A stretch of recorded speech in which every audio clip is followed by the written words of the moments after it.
A mission was planned that the following day, this must be done. But unfortunately, the day where this mission was supposed to be done, we think someone from the NPA had tipped them to say, tomorrow there's an arrest being planned for you. Unfortunately, the day we were supposed to arrest them, they came early in the morning, the same 4 police officers, to arrest us instead, citing so many things, including the private jet, which we actually bought. I actually bought that private jet, and it was not even bought in my personal name, but it was in the company, which was owned by myself and a shareholder, a South African. But shockingly, it wasn't my wife who was a fellow shareholder, but she's the one who was arrested together with myself. A case which stayed so many years. We went to court several times by the same people who were looking for the money. We went to court several times, and each time we went to the court, when the case is about to start, they would stand up and they say they are still looking for evidence. We are law-abiding citizens. We completely gave ourselves to the justice system of South Africa to say maybe there'll be justice. But the more we were waiting, the more our lives were seriously threatened.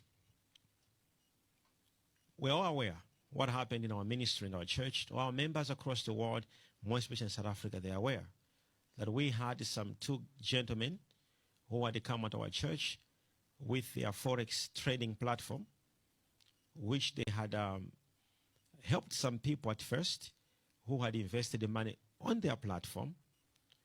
And some people made the money and they were paid the money. And that made so many people also to have an interest in investing over their platform.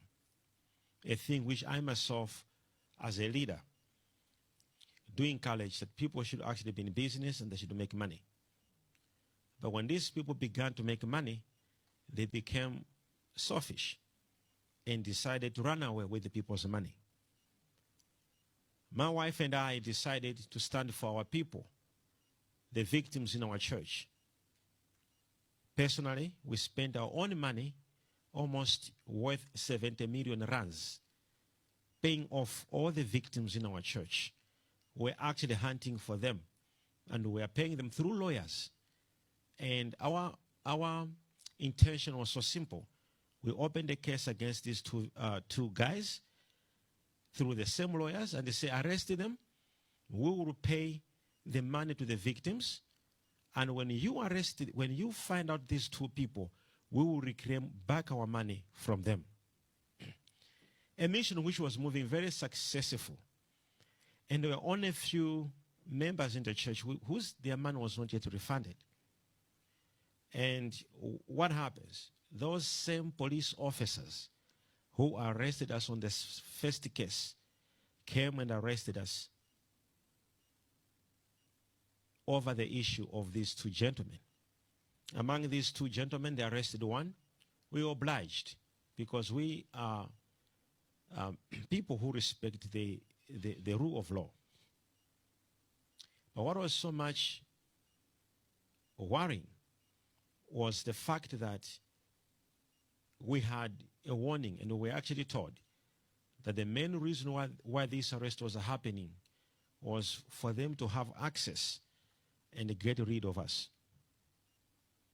My wife was physically told in the prison, when we were being kept in the prison, by one of the nurses to say that there was an arrangement that an injection should be given to her so that she can slowly have a sickness and die.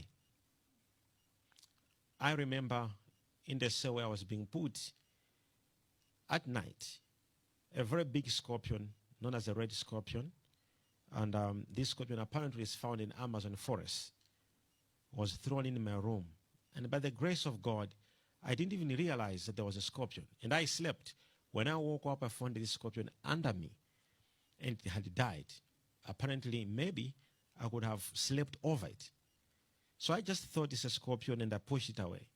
But what shocked me was a man who came and knocked at my window, and he said that he was having his mother at our church. And he asked me to say, "Are you okay?" Because last night we were told to come and throw a scorpion in your room. Did you see a scorpion in your room?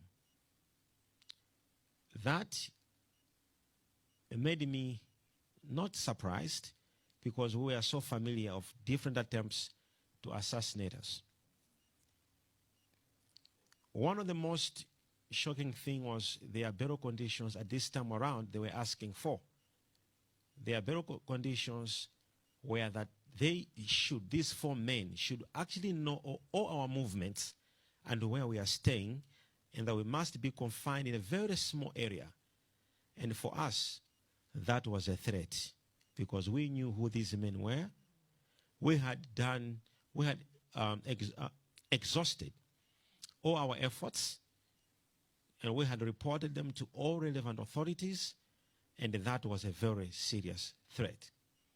While we thought we should stay in South Africa and prove ourselves right, shockingly, we had a tip, and I was in the car. We had a tip to say, "We have been sent to kill you."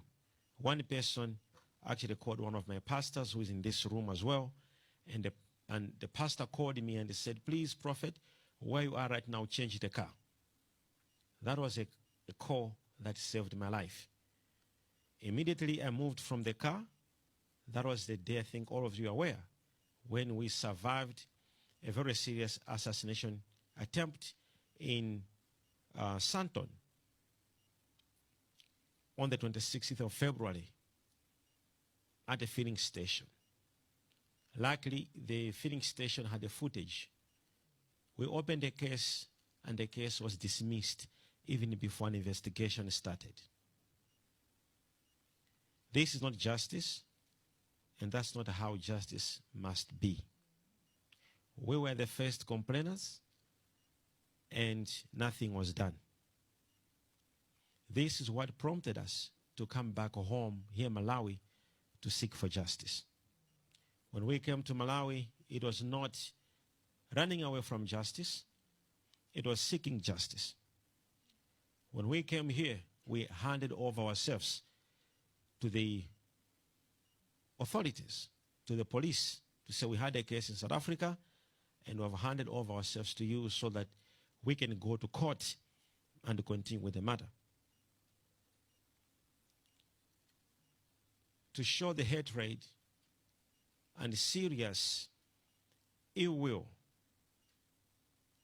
that we have been saying and we've been first in South Africa,